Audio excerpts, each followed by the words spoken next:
ইন্নাল হামদুলিল্লাহ আসসালাতু ওয়াসসালামু আলা নবিয়িনা মুহাম্মদ ওয়া আলা আলিহি ওয়া সাহবিহি আজমাইন। সম্মানিত উপস্থিতি, আসসালামু আলাইকুম ওয়া রাহমাতুল্লাহি ওয়া বারাকাতুহু। আজকে এই মুহূর্তে ইনশাআল্লাহ আমরা সূরা বাকারার 186 নম্বর আয়াত থেকে কিছু মণিমাণিক্য আহরণ, যাকে বলা হয় extracting the James from the আয়াত অফ দ্য কোরআন। আমরা যদি সূরা বাকারাতে এই আয়াতের অবস্থানটা খেয়াল করি, যে আমাদের সামনে রমাদান মাস আসছে এবং আল্লাহ রাব্বুল আলামিন কোরআনের যে অংশে এই সিয়াম এবং রমাদান সম্পর্কিত আলোচনা করেছেন 183 নম্বর আয়াত থেকে 187 নম্বর আয়াত, এই আয়াতগুলোর একদম মাঝামাঝি এই 186 নম্বর আয়াতের অবস্থান। এবং এই আয়াত সম্পর্কে অনেক মুফাসসিরিনগণ বলেন যে আসলে এই আয়াতের অলমোস্ট প্রতিটি শব্দে শব্দে অনেক লুকানো মানিক ছড়িয়ে আছে এবং এখানে মহান আল্লাহ রাব্বুল আলামিনের এত দয়া, এত ভালোবাসা, এত রহমতের প্রকাশ আছে যেটা আমরা অনেক সময় মিস করে যাই। এবং কোরআনের প্রতিটি আয়াতে আল্লাহ রাব্বুল আলামিন যে শব্দকে বেছে নিয়েছেন, কোনোটাকে বাদ দিয়েছেন, এটা মহান আল্লাহ রাব্বুল আলামিনের ইচ্ছা। এবং আল কোরআনের যে অনন্য সৌন্দর্য, কোরআনের যে ভাষা, আরবি ভাষার যে ব্যাপকতা এবং গভীরতা, এবং এই ব্যাপকতাকে কখনোই কোনো অনুবাদ ধারণ করতে পারে না। এবং যে কারণে আমরা যারা আরবি জানি না, এই বিষয়গুলো থেকে আমরা বঞ্চিত হয়ে যাই।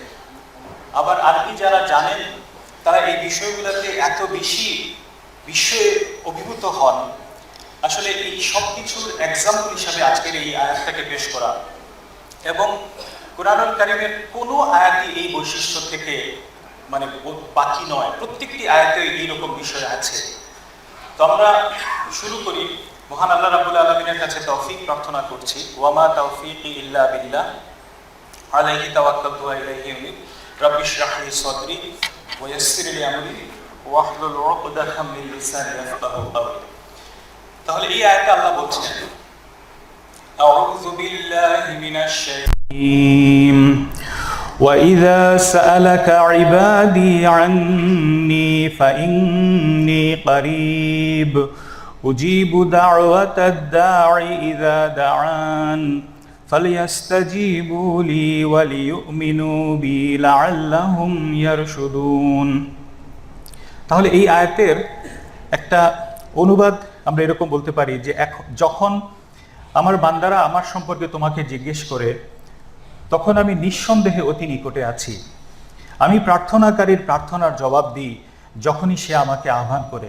কাজেই তারা আমার প্রতি সাড়া দিক আর আমাতে ঈমান আনুক, যাতে করে তারা সুপথে চলতে পারে। আমরা এই আয়াতের একটু শব্দে শব্দে অনুবাদটাও আপনাদেরকে দেখাই, যাতে এটা বোঝাটা আরেকটু সহজ হয়। ওয়া ইদা, ওয়া অর্থ হচ্ছে এবং, ইদা যখন অর্থে ব্যবহৃত হয়। ওয়া ইদা এবং যখন, সাআলাকা তোমাকে জিজ্ঞেস করে, ইবাদি আমার বান্দারা, আন্নি আমার সম্পর্কে বা আমার ব্যাপারে, ফাইন্নি তখন নিশ্চয়ই আমি, কারিব অতি নিকটে, অতি কাছাকাছি। তাহলে দেখেন এই আয়াতের শুরুতে আল্লাহ রাব্বুল আলামিন বলেছেন, ওয়া ইজা সাআলাকা ইবাদি, যখন তোমাকে আমার বান্দারা আমার সম্পর্কে জিজ্ঞেস করে। আচ্ছা, বান্দারা তো জিজ্ঞেস করতেও পারে, নাও জিজ্ঞেস করতে পারে।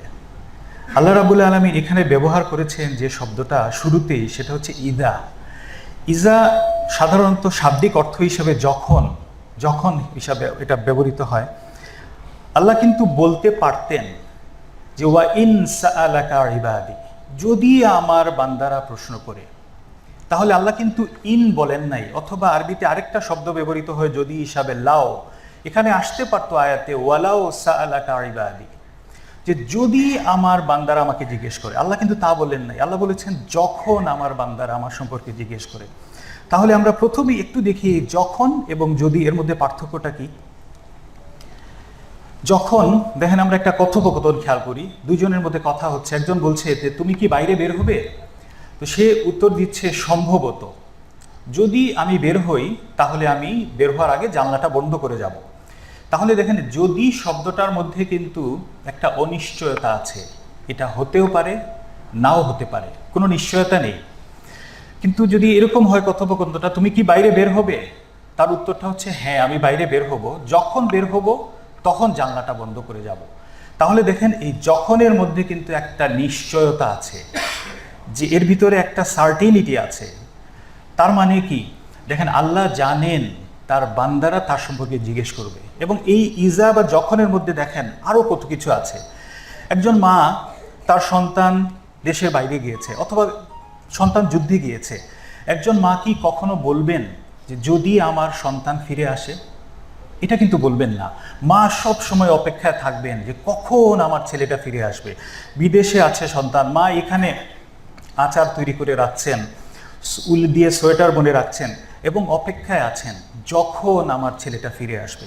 তাহলে দেখেন এই যখন ইজা, এই শব্দটার মধ্যে কত অপেক্ষা, কত ভালোবাসা, কত আশা লুকিয়ে আছে। আল্লাহ কিন্তু ইন বলেন নাই, বলেছেন ইজা। তার মানে কি, মহান আল্লাহ রাব্বুল আলামিন আমাদের রব, তিনি অপেক্ষা করে আছেন, তিনি আশা করে আছেন কখন তার বান্দারা তার সম্পর্কে জিজ্ঞেস করবে। তাহলে আমরা নিজেদেরকে প্রশ্নটা করি, আমরা কখন জিজ্ঞেস করব আল্লাহ সম্পর্কে? তারপরের অংশটা দেখেন, ওয়া ইযা সাআলাকা। এখানে সাআলাকা মূলত সাআলা, তারপরে হচ্ছে কা। সাআলা হচ্ছে জিজ্ঞেস করে, কা অর্থ তোমাকে। এই সাআলা এটা হচ্ছে মূলত একটা ভার্ব বা ক্রিয়া। এবং যারা কোরআন লার্নিং সেন্টারে বিভিন্ন কোর্সে পড়াশোনা করছেন অনেকেই জানেন যে আরবি ভাষায় ক্রিয়াকে দুইটা ভাগে ভাগ করা হয়। একটা হচ্ছে অতীতকালীন ক্রিয়া, যাকে বলা হয় ফিআলুল মাদি, আর একটা হচ্ছে বর্তমান এবং ভবিষ্যৎকালীন ক্রিয়া, যাকে বলা হয় ফিআলুল মুদারে। এই সাআলাকা এর মধ্যে সাআলা শব্দটা কিন্তু অতীতকালীন ক্রিয়া। এবার আমরা চিন্তা করি কোনো একটা কাজ অতীতকালে কতবার করা যায়? অতীতকালে কোনো একটা কাজ কিন্তু করা যায় মাত্র একবার। বর্তমান ও ভবিষ্যৎকাল আমি আজকে করতে পারি, আগামীকালকে একবার করব, তার পরশুদিন আরেকটা করব। তাহলে সাআলাকা একবার শুধু জিজ্ঞেস করা। আল্লাহ সুবহানাহু ওয়া তাআলা অপেক্ষা করে আছেন যে তার বান্দারা অন্তত একবার তার কথা জিজ্ঞেস করবে। এখানে কা বলতে কাকে বোঝানো হচ্ছে? মুহাম্মাদুর রাসূলুল্লাহ সাল্লাল্লাহু আলাইহি ওয়াসাল্লাম। তারপরে দেখেন আল্লাহ কি বলছেন, ওয়া ইযা সাআলাকা ইবাদি আন্নি। ইবাদি আমার বান্দারা, আন্নি আমার সম্পর্কে। তাহলে দেখেন আল্লাহ রাব্বুল আলামিন এই আয়াতে বলতে পারতেন ওয়া ইযা সাআলাকাল্লাযীনা আমানু, যে যখন তোমাকে জিজ্ঞেস করবে ঈমানদাররা, অথবা বলতে পারতেন ওয়া ইযা সাআলাকাল মুসলিমুন অথবা আল মুমিনুন, যে তোমাকে যখন মুমিনরা জিজ্ঞেস করবে অথবা মুসলিমরা জিজ্ঞেস করবে। আল্লাহ কিন্তু তা বলেননি। আল্লাহ কি বলেছেন? ওয়া ইযা সাআলাকা ইবাদি, আমার বান্দারা জিজ্ঞেস করবে। তাহলে এই যে এই আমার শব্দটা কিন্তু অনেক বেশি ভালোবাসা প্রকাশ করে, অনেক বেশি নৈকট্য, অনেক বেশি কাছাকাছি বোঝায়। আমরা খুব নিজেদের কাছের লোককে বলি, যেমন আমার সন্তান, আমার ছেলে, আমার ভাই। তাহলে দেখেন এই আমার শব্দটার মধ্যে কত ভালোবাসা লুকিয়ে আছে। আল্লাহ তাআলা বলেছেন আমার বান্দারা। তাহলে দেখেন আমার বান্দারা বলে আল্লাহ তাআলা তার অসীম দয়া, অনেক করুণা, রহমত, ভালোবাসা এবং নৈকট্য প্রকাশ করেছেন। এবং শুধু তাই না, আল্লাহ যখন স্বীকৃতি দিলেন যে আমার বান্দারা, এটা কিন্তু বান্দাকে অনেক অনেক বেশি সম্মানিত করে। তাহলে এবার আমাদের নিজের একটু চিন্তা করা উচিত, আমি কি আল্লাহর প্রকৃত বান্দা হতে পেরেছি? Am I true slave of Allah? আমাদের বর্তমান পৃথিবীর দিকে যদি তাকাই, আমরা কি দুনিয়ার জন্য অনেক কিছু ছেড়ে দিচ্ছি না? তাহলে আমরা কি আসলেই দুনিয়াকে, অর্থকে, সম্পদকে আমাদের অনেক সময় ইলাহ হিসাবে নিয়ে নিচ্ছি না? অনেকে আছেন যে মন যেটা চায় সেটা চায়, তারা কি তাদের মনকে, নফসকে ইলাহ হিসাবে নিয়ে নিচ্ছেন না? অনেকে অনেক কিছু মেনে নিতে ভয় পান, যে সমাজ কি বলবে, সোসাইটি কি বলবে, লোকজন কি বলবে, এই ভয়ে আমরা অনেক আল্লাহর হুকুমকে আমরা ছেড়ে দিচ্ছি। তাহলে আমরা আল্লাহর প্রকৃত বান্দা হতে হবে, এবং প্রকৃত বান্দা হওয়ার অনেক অনেক অ্যাডভান্টেজ আছে। তার মধ্যে একটা বিশেষ সুবিধা হচ্ছে, দেখেন শয়তানকে যখন আল্লাহ ওই জান্নাত থেকে বিতাড়িত করে দিয়েছিলেন, তখন সে কিন্তু আল্লাহর কাছে একটা প্রতিজ্ঞা করে আসছিল। শয়তান বলেছিল যে লা উযাইয়িনান্না লাহুম ফিল আরদি ওয়ালা উগওয়িয়ান্নাহুম আজমাইন, আমি প্রত্যেককে পৃথিবীতে বিভিন্ন সৌন্দর্য দিয়ে আকৃষ্ট করব এবং তাদেরকে আমি পথভ্রষ্ট করে দিব, এক্সেপ্ট ইল্লা ইবাদাকা মিনহুমুল মুখলাসিন, আপনার খাস বান্দাদের ব্যতীত। এবং ঠিক এই আয়াতেরই পরের অংশে আল্লাহ এটা বলছেন যে ইন্না ইবাদি লাইসা লাকা আলাইহিম সুলতান, যে নিশ্চয়ই যারা আমার বান্দা তাদের উপর তোমার কোনো আধিপত্য নাই। তাহলে দেখেন, আল্লাহর যদি আমরা বান্দা হই প্রকৃতপক্ষে, শয়তানেরও কোনো আধিপত্য আমাদের উপর থাকবে না। আমরা আবার আমাদের আয়াতে ফিরে আসি। প্রথম অংশটা ছিল ওয়া ইযা সাআলাকা ইবাদি আন্নি, এরপরে আল্লাহর রেসপন্সটা দেখেন ফা ইন্নী কারীব। তাহলে এখানে আবার আমরা একটু একটা জিনিস একটু আবার চিন্তা করি। বান্দারা কাকে জিজ্ঞেস করছে? বান্দারা জিজ্ঞেস করছে রাসূলুল্লাহ সাল্লাল্লাহু আলাইহি সাল্লামকে। তাহলে জবাবটা কার দেওয়ার কথা? রাসূলুল্লাহ সাল্লাল্লাহু আলাইহি সাল্লাম জবাব দিবেন। কিন্তু এখানে দেখেন, রাসূলুল্লাহ সাল্লাল্লাহু আলাইহি সাল্লাম জবাব দিচ্ছেন এরকম কোনো উল্লেখ এখানে নাই। আল্লাহ এই আয়াতে এরকম বলতে পারতেন, ওয়া ইযা সাআলাকা ইবাদি আন্নি ফাকুল লাহু ইন্নাল্লাহা কারীব, যেটার অর্থ হতে পারে এরকম যে আর যখন আমার বান্দারা আমার সম্পর্কে তোমাকে জিজ্ঞেস করে, তখন তুমি তাদের বলে দাও নিশ্চয়ই আল্লাহ অতি নিকটে। এবং এই যে যখন জিজ্ঞেস করে এবং তুমি বলে দাও, এই প্যাটার্নটা কিন্তু কোরআনের নর্মাল একটা প্যাটার্ন। অনেক আয়াতে আছে দেখবেন, ইয়াসআলুনাকা আনিল আহিল্লা কুল হিয়া মাওয়াকিতু লিন্নাস ওয়াল হজ, তারা তোমাকে নতুন চাঁদ সম্পর্কে জিজ্ঞেস করে, তুমি বলে দাও সেটা হচ্ছে সময় নির্ধারণের জন্য, হজের হিসাব করার জন্য। তারা তোমাকে জিজ্ঞেস করে কি খরচ করবে, কুল মা আনফাকতুম মিন খাইরিন, এরকম অনেক আয়াতে। ইয়াসআলুনা আনির রূহ কুলির রূহু মিন আমরিল্লাহ। তাহলে প্রত্যেকটা প্রশ্ন তারা করছে ইয়াসআলুনাকা, তোমাকে প্রশ্ন করছে, কুল তুমি আনসার দাও এই এই এই। এটা হচ্ছে কোরআনের নর্মাল প্যাটার্ন। তারা তোমাকে জিজ্ঞেস করে, তুমি তাদের বলো। এই আয়াতে দেখেন কুল কিন্তু মাঝখানে নাই, যেন আল্লাহ বলছেন যে উত্তরটা আমি নিজেই দেব। এখানে কিন্তু মাঝখানে কোনো কুল নাই। আল্লাহ বলছেন ফা ইন্নী কারিব। আল্লাহ নিজে নিজেই এই জিজ্ঞাসাবাদ জবাব দিচ্ছেন যে ফা ইন্নী কারিব, যে তখন নিশ্চয়ই আমি অতি নিকটে। ফা ইন্নী, ইন্না আরবিকে এই শব্দটা নিশ্চয়তা অর্থে ব্যবহৃত হয়, যে কোনো বিষয় নিয়ে যদি বান্দার মনে কোনো সন্দেহ থাকে, এই সন্দেহটাকে একদম দূর করে দেওয়ার জন্য। যে বান্দা তুমি মনে হয় একটু ডাউটফুল যে আমি কি আসলেই কাছে, না, তোমার মনে যাতে বিন্দুমাত্র সন্দেহ না থাকে, ফা ইন্নী কারিব। তারপরে দেখেন আল্লাহ সুবহানাহু ওয়া তাআলার কতগুলো নাম আছে, সমস্ত সুন্দর নাম আল্লাহর জন্য। ওয়ালিল্লাহিল আসমাউল হুসনা।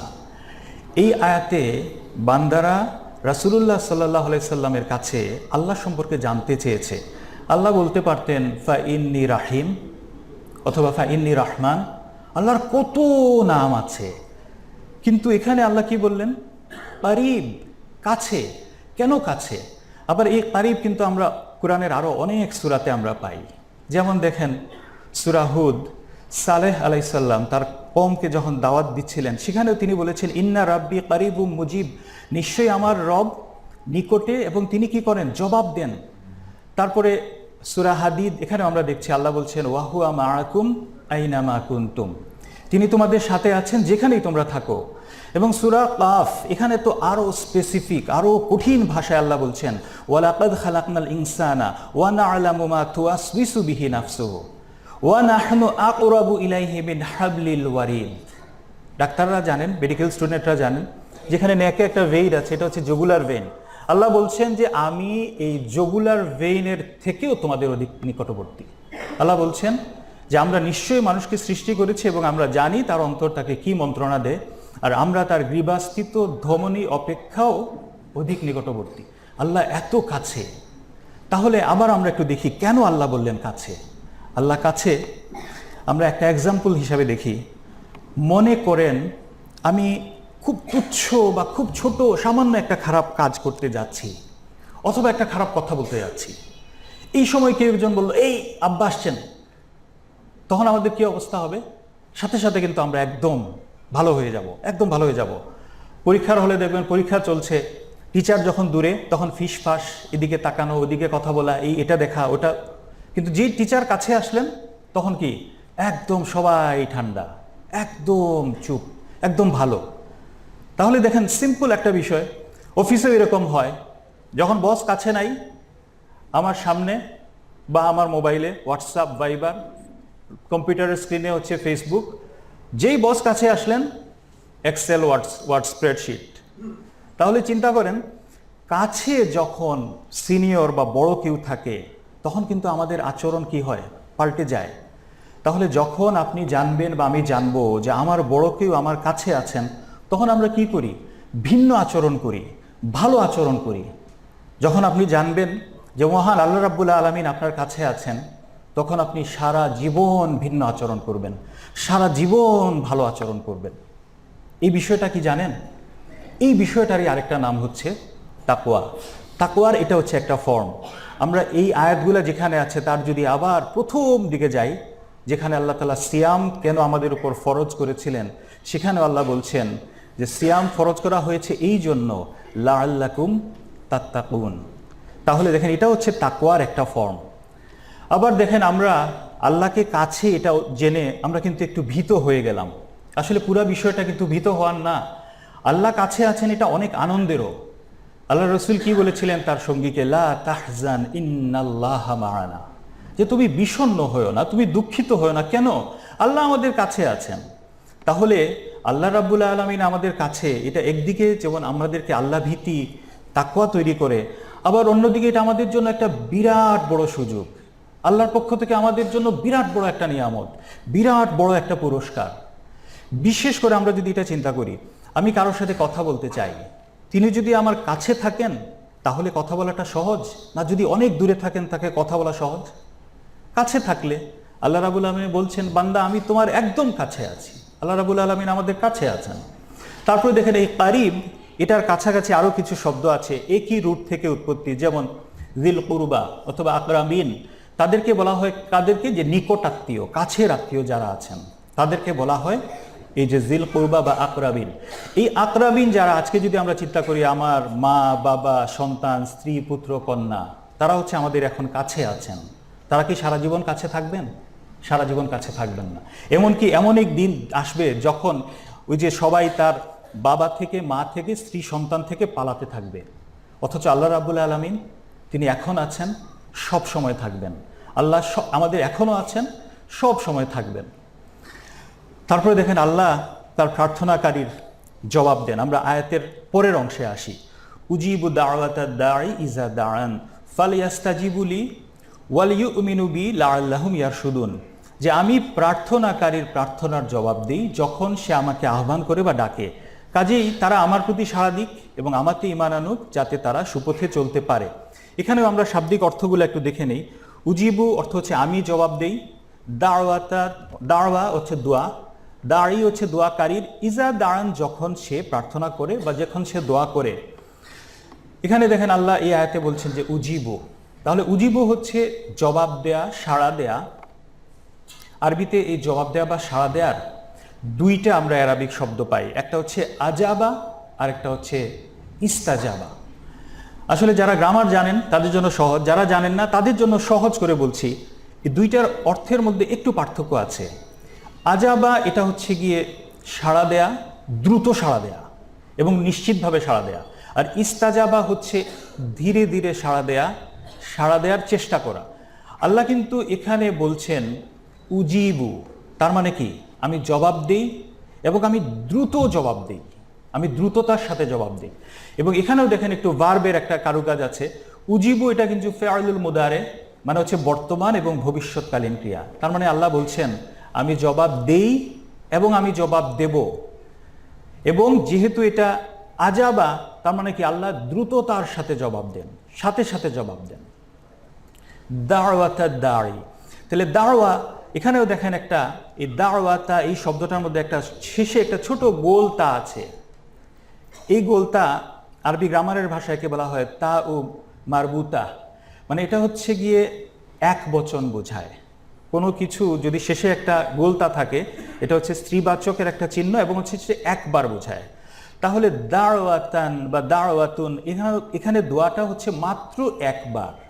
তার মানে কি আল্লাহ কি বুঝাচ্ছেন, যে কোনো ব্যক্তি যদি মাত্র একবার দোয়া করে, একবার যদি দোয়া করে, সেই দোয়ারও আল্লাহ তাআলা জবাব দেবেন। দাওয়াতা দাঈ, আল্লাহ বলছেন যে প্রার্থনাকারীর প্রার্থনার। আল্লাহ কিন্তু এটা বলেননি দাওয়াতাল মুমিনিন অথবা দাওয়াতাল মুসলিমিন। আল্লাহ বলতে পারতেন যে আমি শুধু মুত্তাকিনদের প্রার্থনার জবাব দিই, দাওয়াতাল মুত্তাকিন অথবা দাওয়াতাল খাশিয়িন। আল্লাহ অনেক বিশেষণ দিয়ে এটাকে স্পেশালাইজ করে দিতে পারতেন যে আমি সবার দোয়ার জবাব আমি দেব না। আল্লাহ কিন্তু এটা বলেননি। আল্লাহ কি বলছেন? দাওয়াতাদ দাঈ, যে প্রার্থনা করবে তার প্রার্থনার জবাব দেন। কারণ দাড়িকে যে দোয়া করবে সেই দোয়াকারী, যে প্রার্থনা করবে সেই প্রার্থনাকারী। তাহলে আল্লাহ রাব্বুল আলামিনের কাছে দোয়া করার জন্য আপনাকে আমাকে বিশেষ কেউ হওয়ার দরকার নাই। আপনি শুধু প্রার্থনাকারী হলেই আল্লাহ সেই প্রার্থনার জবাব দেবেন। এবং এখানেও দেখেন এই যে আদ-দাঈ শব্দটার আগে কিন্তু একটা আলিফ লাম যুক্ত আছে। এই আলিফ লাম এটা হচ্ছে নির্দিষ্ট, স্পেসিফিক। এখানেও একটু গ্রামারের কারুকাজ। এই আলিফলাম যুক্ত শব্দকে বলা হয় মারেফা বা নির্দিষ্ট। আলিফলাম ছাড়া যেগুলো এগুলো হচ্ছে নাকেরা বা অনির্দিষ্ট। তার মানে দেখেন যদি এখানে আলিফলাম না থাকতো এটা হয়তো আর কি যে কোনো এক প্রার্থনাকারীর প্রার্থনার জবাব আল্লাহ দেন। আল্লাহ কিন্তু সেটা বলছেন না। আল্লাহ এখানে আলিফলাম যুক্ত, মানে এই কলার, এই যে দাড়ি, আল্লাহ তাকে চিনেন। আমরা আল্লাহর কাছে শুধুমাত্র একজন কলার না, উই আর নট এ কলার, আমরা বরং দি কলার। আল্লাহ আমাকে ইন্ডিভিজুয়ালি, স্পেসিফিক ভাবে আল্লাহ আমাদেরকে চিনেন, আল্লাহ তার অবস্থা জানেন। এই বিষয়টা আসলে জাস্ট সিম্পল একটা এক্সাম্পল দেওয়ার জন্য। ওয়ালিল্লাহিল মাসালুল আ'লা। মনে করেন বিরাট একটা কোম্পানির একজন সিইও, তার অনেক কোম্পানির অনেক ফ্যাক্টরি আছে বিভিন্ন দেশের বিভিন্ন প্রান্তে। ঢাকা থেকে উনি সিলেটে ভিজিট করতে আসছেন। ফ্যাক্টরি ভিজিটের একদম শেষে একদম গেটের কাছে যে সিকিউরিটি গার্ড, তাকে যদি জিজ্ঞেস করেন যে অমুক ভাই আপনি কেমন আছেন, তাহলে ওই গার্ড সে চিন্তা করবে এত বড় কোম্পানির এত বড় অফিসার আমাকে ব্যক্তিগতভাবে চিনে। আমরা আল্লাহই বলেছি, আগেই বললাম যে আল্লাহর জন্য সর্বোচ্চ উদাহরণ। আপনি চিন্তা করেন সমস্ত বিশ্বের রব রাব্বুল আলামিন, তিনি আমাদের প্রত্যেককে ইন্ডিভিজুয়ালি চিনেন এবং জানেন। আমরা আল্লাহর কাছে দি কলার। তারপরে দেখেন আল্লাহ বলছেন যে কখন জবাব দেন, উজিবু দাওয়াতাদ দাঈ ইজা দাআন, যখন সে আমার কাছে প্রার্থনা করবে। এখানে কিন্তু আল্লাহ কোনো সময় নির্দিষ্ট করে বলেন নাই, দিনে রাতে যে কোনো সময়। এটাও বলেন নাই যে 1 ঘন্টা পরে, 1 দিন পরে, 1 মাস পরে দোয়া কবুল হবে, কখনোই না। এবং এইটা কিন্তু কোনো মানুষের পক্ষে সম্ভব না। আমাদের কাছে যদি অনেকে মেইল করেন, অনেক কোম্পানির অনেক সিইও আছেন, তাদের কাছে সব প্রশ্নের উত্তর তাদের উপর যাওয়া সম্ভব না। এবং আরেকটা জিনিস খেয়াল করেন, যিনি যত উচ্চপদস্থ, সময়টা নির্ধারিত হয় তার ইচ্ছা অনুযায়ী। আল্লাহ কিন্তু এখানে বলে দিতে পারতেন যে আমি শুধুমাত্র শুক্রবারে দোয়া কবুল করব, অথবা একদম শুধুমাত্র রাতের বেলা তাহাজ্জুদের পরে। আল্লাহ কিন্তু এটা বলেন নাই, যে কোনো সময় ইজা দান, যখন তুমি দোয়া করবে আমি তখনই তোমার প্রার্থনার জবাব দিব। আল্লাহ বলছেন যে বান্দা তুমি যখনই আমাকে ডাকবে আমি তখনই সাড়া দিব। এবং সূরা নামলের এই আয়াতে দেখেন এত সুন্দরভাবে আল্লাহ বলছেন যে আম্মা ইউজিবুল মুত্তাররা ইযা দাআহু, যে কে আছে যে আর্ত নিঃসহায় তার ডাকে সাড়া দেন, এবং তারপরে কি করেন, ওয়ায়াকশিফুস সুআ, এবং তার কষ্টকে আল্লাহ তাআলা দূর করে দেন। তাহলে দেখেন আল্লাহ অসহায় আর্ত নিঃস্ব তার ডাকে সাড়া দেন। এবং এই আয়াতের একদম শেষ অংশ, ফালিয়াস্তাজিবুলি ওয়ালিয়ুমিনু বি লাআল্লাহুম ইয়ারশুদুন। ফালিয়াস্তাজিবু, কাজেই তারা সাড়া দিক, লি আমার জন্য, আমার প্রতি, ওয়ালিয়ুমিনু তারা আমার উপর ঈমান আনুক, লাআল্লাহুম ইয়ারশুদুন যাতে তারা সুপথে চলতে পারে। আমরা এটা আগে একবার বলেছি যে আজাবা আর ইস্তাজাবা। আজাবা হচ্ছে দ্রুত সাড়া দেয়া, সাথে সাথে সাড়া দেয়া। ইস্তাজাবা হচ্ছে ধীরে ধীরে সাড়া দেওয়ার চেষ্টা করা। আল্লাহ কিন্তু এখানে বলতে পারতেন, যেহেতু আল্লাহ নিজে বলেছেন উজিবু, অতএব ফাল উজিবুলি, তোমাদেরও অবশ্যই সাড়া দেওয়া উচিত। আল্লাহ কিন্তু সেটা বলেননি। আল্লাহ বলছেন ফাল ইয়াস্তাজিবুলি, তোমরা এটলিস্ট ট্রাই টু রেসপন্ড, তোমরা সাড়া দেওয়ার চেষ্টা করো। তাহলে এখানে আমরা চিন্তা করি, আমরা যে আল্লাহর ডাকে সাড়া দিব, আমরা কি আল্লাহর ডাক শুনতে পাই? আল্লাহর ডাককে আমরা বুঝি? কুরআনুল কারিমে আল্লাহ তাআলা যে ডাকছেন ইয়া আইয়ুহাল্লাযীনা আমানু, কাদেরকে ডাকছেন? ইয়া আইয়ুহান নাস, কাকে ডাকছেন? ইয়া বানি আদম, অনেক সূরার শুরুতে এই আয়াতগুলো আছে। আল্লাহ তাআলা আমাদেরকে ডাকছেন। আমরা কোরআন বুঝতে পারি না, কোরআন অনুধাবন করতে পারি না, আল্লাহর এই ডাকও আমরা শুনতে পাই না। তারপর দেখেন ওয়ালিয়ুমিনু বি লাআল্লাহুম ইয়ারশুদুন, আল্লাহ তাআলা বলছেন যে তারা আমার উপর ঈমান আনুক, they should have trust on me. এখানে আবার একটা মনের মধ্যে প্রশ্ন আসে, আল্লাহ তাআলা এখানে ঈমান আনার কথা আবার বললেন কেন? এটা আসলে আমরা একটু চিন্তা করি। যখন আমরা দোয়া করি আল্লাহ তাআলার কাছে, তখন আমরা মনে প্রাণে বিশ্বাস করি যে মহান আল্লাহ রাব্বুল আলামিন আমাদের দোয়া শুনছেন, আমাদের কথা শুনছেন, এবং তিনি কি করবেন, এই প্রার্থনা কবুল করবেন। যখন দোয়া কবুল হয় না, অথবা যখন দোয়া কবুল হইতে দেরি হয়, তখন আমাদের ইমানের কি অবস্থা হয়? We start losing faith. আমরা আল্লাহর উপর বিশ্বাস হারাতে শুরু করি। আল্লাহ বলছেন যে বান্দা, না, তুমি বিশ্বাস হারায়ও না, তুমি আমার উপর বিশ্বাস রাখো। ওয়ালিইউমিনু বি লাআল্লাহুম ইয়ারশুদুন। এই অংশটা বোঝা আসলে খুব সহজ। আয়াতের শুরু থেকে যদি চিন্তা করি, একজন বান্দা সে রাসূলুল্লাহ সাল্লাল্লাহু আলাইহি সাল্লামের কাছে আল্লাহ সম্পর্কে জানতে চাইলো, তারপর সে আনসার পেল, সে নিশ্চিত হলো যে আল্লাহ প্রার্থনাকারীর খুবই নিকটে আছেন, আল্লাহ প্রার্থনাকারীর প্রার্থনার জবাব দেন। তারপর সে আল্লাহকে তার কাছে অনুভব করে, আল্লাহকে ভয় করে, সে আল্লাহ নিকট আশা করে, দোয়া করে এবং আল্লাহর উপর পূর্ণ ঈমান রাখে। এই ব্যক্তি কি সুবোধপ্রাপ্ত নয়? অবশ্যই, সে তো হচ্ছে সবচেয়ে বেশি সুবোধপ্রাপ্ত। তাহলে এই যে সূরা বাকারার 186 নম্বর আয়াত, এই আয়াতের আসলে একটা সেন্ট্রাল একটা থিম হচ্ছে দোয়া। এবং দোয়া কিন্তু অনেক ইবাদতের মধ্যে খুব অনন্য একটা ইবাদত। দোয়ার জন্য দেখেন কোনো নির্দিষ্ট টাইম ফিক্স করা নাই। আপনি রিকশায়, গাড়িতে, চলতে ফিরতে, সালাতের বাইরে আপনি যখন ইচ্ছা আপনি দোয়া করতে পারেন। এবং দোয়া দেখেন এমন একটা ইবাদত যেখানে বান্দা মহান আল্লাহ রাব্বুল আলামিনের তাওহীদের পরিপূর্ণ স্বীকৃতি দেয়। দোয়াতে সে তো ডাকছে ইয়া রাব্বি বা রাব্বানা বলে, তার মানে কি, সে আল্লাহকে রব হিসাবে স্বীকার করে নিচ্ছে। তারপরে সে আল্লাহকে সুন্দর সুন্দর নাম ধরে ডাকে, ইয়া রহমানু, ইয়া গাফফারু। তাহলে সে কিন্তু আল্লাহর সুন্দর সুন্দর নাম এটারও স্বীকৃতি দিচ্ছে। তারপর সে জানে যে তার দোয়া কবুলকারী শুধুমাত্র একমাত্র আল্লাহ, সে অন্য কারো কাছে চায় না। সে কিন্তু আল্লাহর এক ইলাহ হিসাবে এটারও স্বীকৃতি দিচ্ছে। এবং দোয়াকে আমরা আল্লাহর প্রশংসা করি। আমি যখন দোয়া করব, তার মানে আমি আল্লাহর অভিমুখী হলাম, তার মানে আমি আল্লাহকে স্মরণ করলাম, আল্লাহর কাছে আমরা আমাদের আবেদন ফরিয়াদ আমরা পেশ করি। এই জন্য এই আয়াতের একটা খুব ইম্পর্টেন্ট থিম হচ্ছে দোয়া। এবং এই রমজান সংক্রান্ত আয়াতের ঠিক মাঝামাঝি জায়গায় এই আয়াতের অবস্থান, যেন আল্লাহ তাআলা আমাদেরকে বেশি বেশি দোয়া করতে, আল্লাহকে ডাকতে আমাদেরকে শিখিয়ে দিচ্ছেন। এবং সূরা গাফির এই আয়াতে একদম সরাসরি আল্লাহ বলছেন, ওয়াকালা রাব্বুকুম উদউনি আস্তাজিব লাকুম। তোমাদের রব বলেন যে তোমরা আমাকে ডাকো, আমি তোমাদের ডাকে সাড়া দিব। তাহলে আমাদের কি করা উচিত? বেশি বেশি করে দোয়া করা উচিত। বিশেষ করে সামনে এই যে রমাদান মাস আসছে, আজকে এই মুহূর্তে আসলে আপনাদের সামনে কোরআন লার্নিং সেন্টারের আরেকটি প্রকাশনার সাথে পরিচয় করিয়ে দিচ্ছি। দোয়া করি বুঝে বুঝে এই বইটি আজকে থেকে ইনশাল্লাহ আপনারা পাবেন। আমরা আসলে এখানে এই বইয়ের দোয়াগুলার শাব্দিক অর্থ আমরা দিয়েছি, যাতে করে এই শব্দগুলা শেখা আমাদের জন্য সহজ হয়। যারা কোরআন শিখছেন, কোরআনের ভাষা শিখছেন, আরবি ভাষার এই যে শব্দ সম্ভার, এটাও আপনাদের বাড়বে। দোয়া যখন আমি বুঝে বুঝে করব, অন্তর থেকে আমরা করব, সেটা কবুল হওয়ার সম্ভাবনা অনেক বেশি বাড়বে। আমরা অনেকেই বলি যে আসলে আল্লাহর সাথে যেন একটা দূরত্ব তৈরি হয়ে গেছে। এই প্রশ্নটা যখন মনে আসবে, তখনই চিন্তা করা উচিত, আসলে সরে গেল কে? দূরত্ব তৈরি হয়েছে আমার কারণে, আমি সরে গিয়েছি। আমাদেরকে আল্লাহ রাব্বুল আলামিনের কাছে ফিরে আসতে হবে। এবং শেষ একটা কথা দিয়ে আমি শেষ করি, যে আমরা যখন দোয়া করি, তখন কিন্তু আমরা মূলত আল্লাহর সাথে কথা বলি। আমরা আল্লাহর সাথে কথা বলি, এবং যে কোনো কথোপকথন কিন্তু একটা টু ওয়ে হওয়া উচিত, যে আমরা কথা বলবো, যার সাথে কথা বলছি তিনিও কথা বলবেন। তাহলে আমরা আল্লাহর সাথে কথা বলি কিসের মাধ্যমে?